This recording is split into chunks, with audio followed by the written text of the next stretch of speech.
السلام علیکم ورحمۃ اللہ وبرکاتہ۔ بسم اللہ الرحمن الرحیم۔ الرحیق المختوم۔ نبی کریم صلی اللہ علیہ وسلم کے سیرت کے حوالے سے آج ہم جانیں گے بدر کے بعد کی جنگی سرگرمیاں، گھیراؤ، سمرپن اور دیش نکالا۔ اس گھٹنا کے بعد اللہ کے رسول صلی اللہ علیہ وسلم کے سب کا پیمانہ لبالب بھر گیا۔ آپ نے مدینے کا انتظام ابو لبابہ بن عبد المنذر کو سونپا اور خود حضرت حمزہ بن عبد المطلب کے ہاتھ میں مسلمانوں کا جھنڈا دے کر اللہ کی فوج کے ساتھ بنو قینقاع کا رخ کیا۔ انہوں نے آپ کو دیکھا تو گھڑیوں میں قلعہ بند ہو گئے۔ اب آپ نے ان کا زوردار گھیراؤ کر لیا۔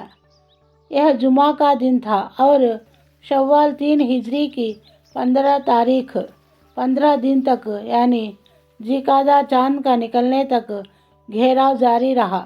پھر اللہ نے ان کے دلوں میں رعب ڈال دیا۔ چنانچہ بنو قینقاع نے اس شرط پر ہتھیار ڈال دیا کہ اللہ کے رسول صلی اللہ علیہ وسلم ان کی جان و مال، آل اولاد اور عورتوں کے بارے میں جو فیصلہ کریں گے انہیں منظور ہوگا۔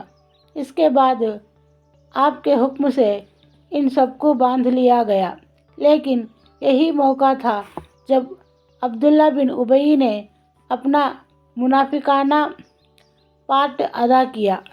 اس نے اللہ کے رسول صلی اللہ علیہ وسلم سے پورا زور دے کر اور بار بار کہا کہ آپ ان کے بارے میں معافی کا حکم کریں۔ چنانچہ اس نے کہا، اے محمد صلی اللہ علیہ وسلم، میرے دوستوں کے بارے میں احسان کیجیے۔ اسپشٹ رہے کہ بنو قینقاع خزرج کے متر تھے، لیکن اللہ کے رسول صلی اللہ علیہ وسلم نے دیر کی۔ اس پر اس نے اپنی بات دہرائی، مگر اس بار آپ نے اس سے اپنا رخ پھیر لیا۔ لیکن اس ویکتی نے آپ کو کرتے کے گریبان میں ہاتھ ڈال دیا۔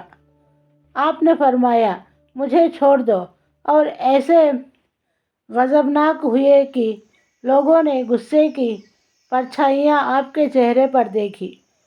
پھر آپ نے فرمایا، تجھ پر افسوس، مجھے چھوڑ۔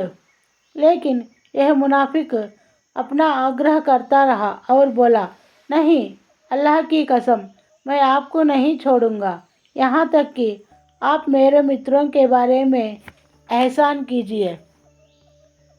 400 کھلے جسموں کے جوان اور 300 کوچ دھاری جنہوں نے مجھے لال و کالے سے بچایا تھا، آپ انہیں ایک ہی صبح میں کاٹ کر رکھ دیں گے۔ اللہ کی قسم، میں زمانے کی چال کا خطرہ محسوس کر رہا ہوں۔ آخر کار اللہ کے رسول صلی اللہ علیہ وسلم نے اس منافق کے ساتھ، جس کے اسلام ظاہر کرنے پر ابھی کوئی 1 ہی مہینہ گزرا تھا، رعایت کا معاملہ کیا اور اس کے لیے ان سب کی بخش دی۔ البتہ انہیں حکم دیا کہ وہ مدینے سے نکل جائے اور آپ کے پڑوس میں نہ رہے۔ چنانچہ یہ سب حضرات شام کی اور چلے گئے اور تھوڑے ہی دنوں بعد وہاں اکثر کی موت واقع ہو گئی۔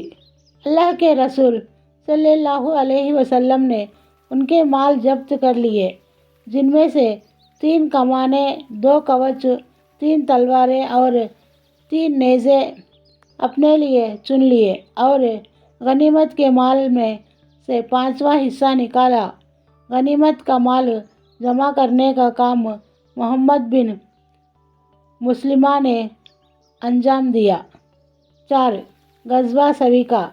ایک اور صفوان بن امیہ یہودی اور منافق اپنی اپنی سازشوں میں لگے ہوئے تھے، تو دوسری اور ابو سفیان بھی کوئی ایسی کارروائی کر بیٹھنا چاہتا تھا جس میں